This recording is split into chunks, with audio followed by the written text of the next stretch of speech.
Reform Act, which gives the very same banks more power over the entire economy. This is amazing. Give us your take on that. Well, I'll talk about the Financial Reform Act in a second, but this is an interesting headline. Europe freezes out Goldman Sachs. Shocked by past deals with Italy and Greece. Governments are excluding Goldman Sachs from their sovereign bond sales. So the European banks, especially in Greece and Italy, where Goldman cooked the books of these countries to allow them to enter the euro. And then subsequently, when they couldn't make the payments, they attacked them with naked short sales and other forms of financial terrorism to profit on their demise and their misery and the people's austerity. They're now kicked Goldman out. Exactly what I said in a video that's got over 400,000 views on YouTube, where I recommended that the Greek government kick Goldman Sachs out of their country. This is exactly what they did. They kicked Goldman Sachs. Greece has kicked Goldman Sachs out. Italy is kicking Goldman Sachs out. So the Europeans are not taking this financial terrorism anymore, and they've drawn a line in the sand, and they said no more financial terrorism, no more Goldman Sachs. You know, do all of your dirty dealings, your crooked accounting, your naked short selling, your high-frequency trading, and you keep it there in the United States, where you've got friends in Washington who don't care how much misery and austerity you wreak upon the American economy. Now, on the financial reform bill, as you know, I've been fighting against box office futures contracts, and they have outlawed box office futures contracts because of the Keiser Report show, my appearances on your show, the MPAA, and Blanche Lincoln. We have defeated box office futures trading. So the one industry in America that's still made in America, Hollywood films, is being saved from financial terrorists at Cantor Fitzgerald, the new Cantor Exchange, and another company called Trend Exchange. So we have made these box office futures contracts illegal. This was a campaign that I've been doing for 6 months, and I know all the players. I was able to get into the internal forces that were shaping this legislation, and we struck a blow to the financial terrorist industry. Well, let me go back to the first point, though, and back you up. Remember those headlines with Merkel saying criminal banks looting us by design? And she actually came out, and she's a globalist, but she said that they had to kick the big central banks out because they were destroying the country. So, I mean, the globalists are even fighting with each other. Well, as predicted, the millionaires are fighting with the billionaires.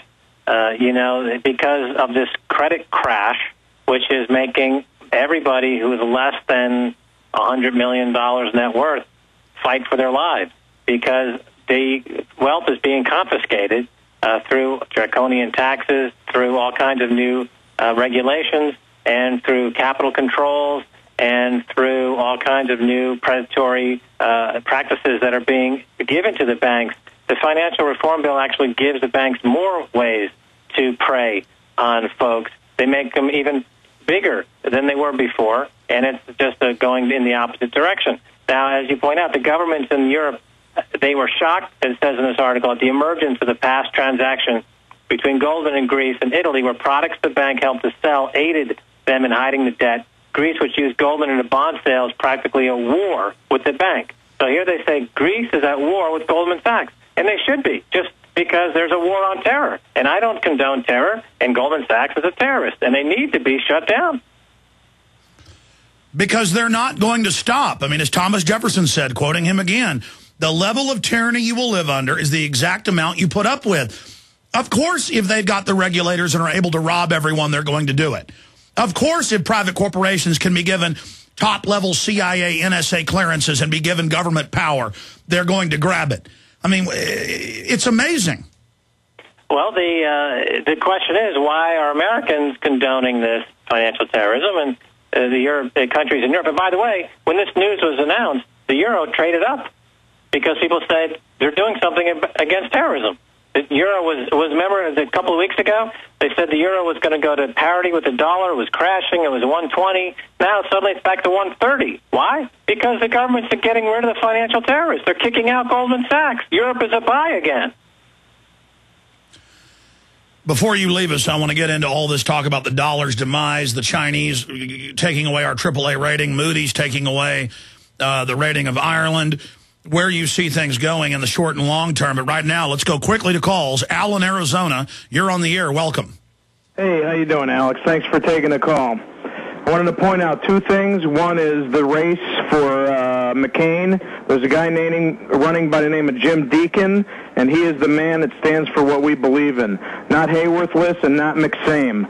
Also, well, listen, I agree Hayworth isn't perfect, but he's light years. He's not anti-gun and pro-open border, and he's anti-NAFTA and GATT. I think J.D. Hayworth, that's why they ran him out of Congress. The fact that he was run out of Congress, the House, shows he's better than McCain, and I've looked at the race closely. The other guy has got hardly any numbers, and I know he's great, but wouldn't you, it's neck and neck with McCain and Hayworth. Wouldn't you rather vote for J.D. Hayworth and send McCain home like Arlen Specter? I don't trust either one of them.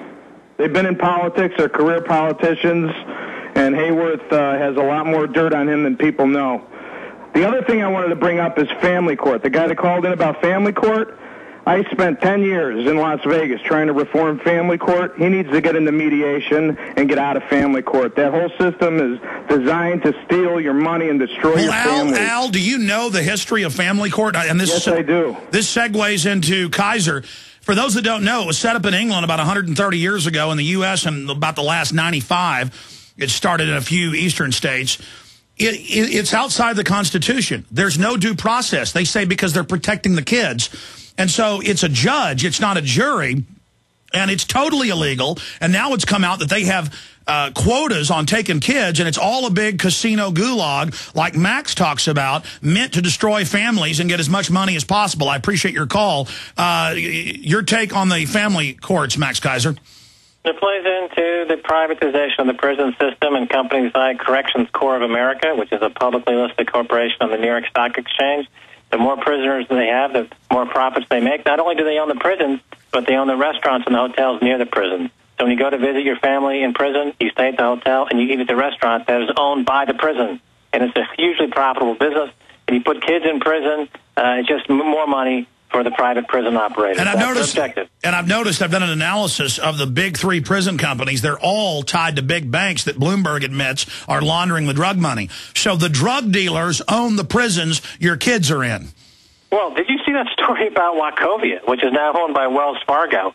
They were caught laundering $250 billion for drug cartels in Mexico. They even own the aircraft. They even own the aircraft. Yeah, they don't deny it. They were just given a slap on the wrist. They paid a fine.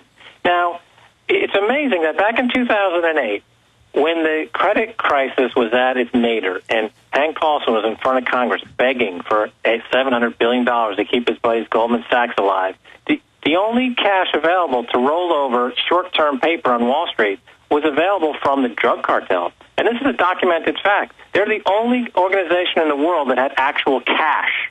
Everyone else was rolling virtual treasury nonsense.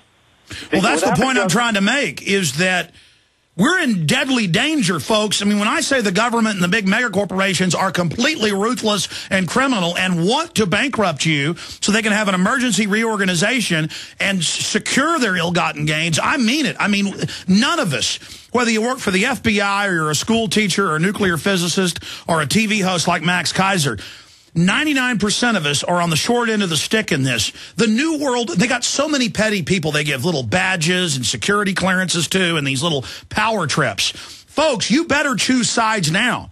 We better decide to get rid of these people or it's over. I mean, I'm not kidding around here. Max, comments? Yeah. Any other? Well, I think the demarcation between safety and money. You know, in Wall Street, we used to have what we call the FU money, which is the amount of money you needed to basically say FU to the system. And, you know, back in the 80s, I think if you had $10 or $20 million, you could comfortably say FU to the system. But today, that number's up at the 100 to 200 million range. Unless you've got 100 or 200 million to really seriously bribe the politicians you need to bribe to stay out of prison, you are vulnerable. I've heard a lot of really rich people talk about FU money. People worth $2-3 billion that 3-4 years ago left, and they said there will be no America.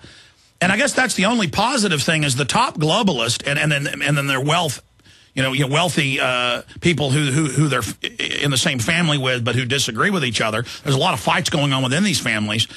They realize they've destroyed things so badly. That was even the Financial Times last year, that it may destroy their own system. They've been so greedy, it's gotten out of control in this orgy of looting.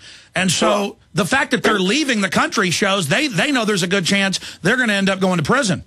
Well, this the old adage: shear, don't slaughter.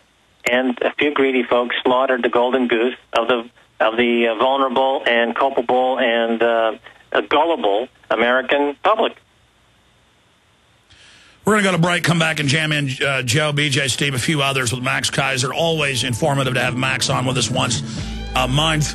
His website's maxkeiser.com. Our websites are infowars.com and prisonplanet.com. The search term today that we want to push to #1, we've done this 3 or 4 times in the last 5 days,